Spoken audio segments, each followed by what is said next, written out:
Do you ever wonder why black people are the only demographic that votes 90% for the Democratic Party for the last 70 plus years and still haven't been able to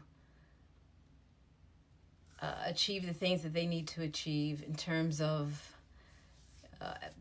their neighborhood schools, especially in heavily Democratic areas like DC, Chicago, Detroit, heavily Democratic areas that have the lowest economic opportunities. The education system is crap. Neighborhoods are impoverished. And yet, we still continue to vote 90% more, very faithfully for the last 70 years for the Democratic Party and not get anything out of it. No other demographic is doing this. Not Hispanics, no one. We are. At some point, you got to connect the dots. You see, there is no leverage in voting for the same party every election year after year after year. There's no leverage. It gets to the point where the Democratic Party doesn't even have to put anything on the table to get your vote.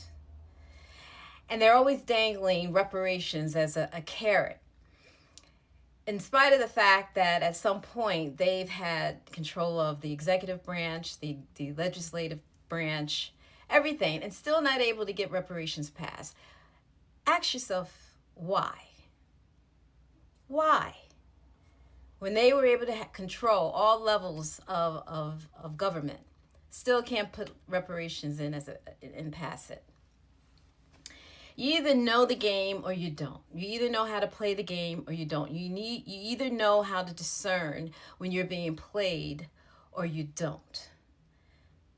The fact of the matter is there'll never be a reparations bill, partly because the issue in and of itself is the game plan for the Democratic Party. It is a perpetual issue, and they want to keep it a perpetual issue to get into office.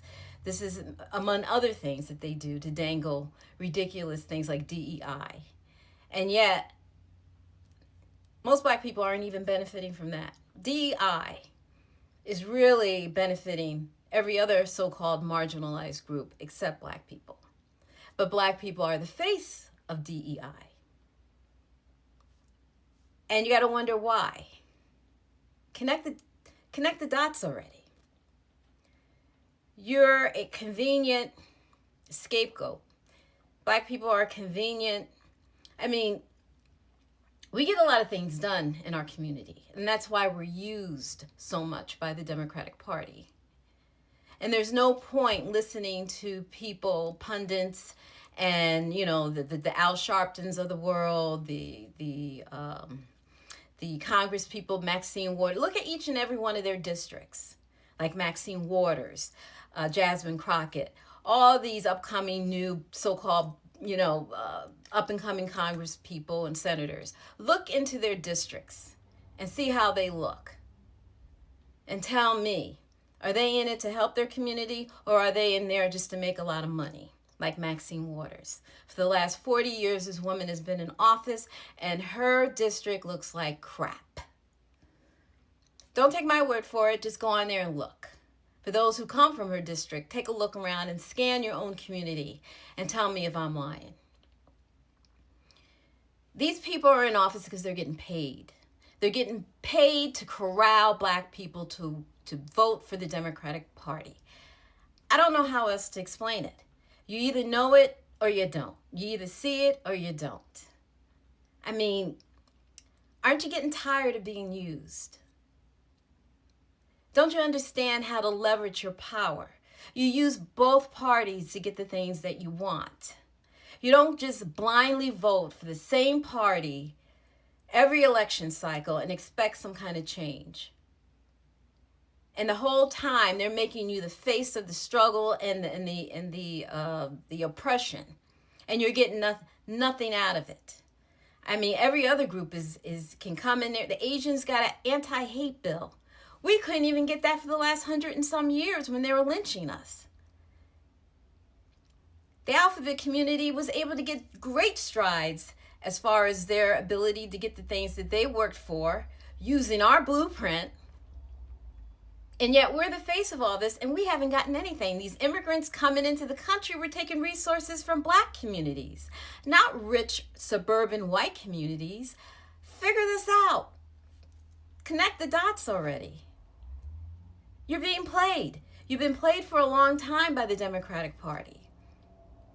And you will continue to be played by the Democratic Party if you don't figure this thing out. I mean, a lot of people have talked about this, and yet Black people are just, they run on emotion. They don't run on, their ability to see things for the way they are.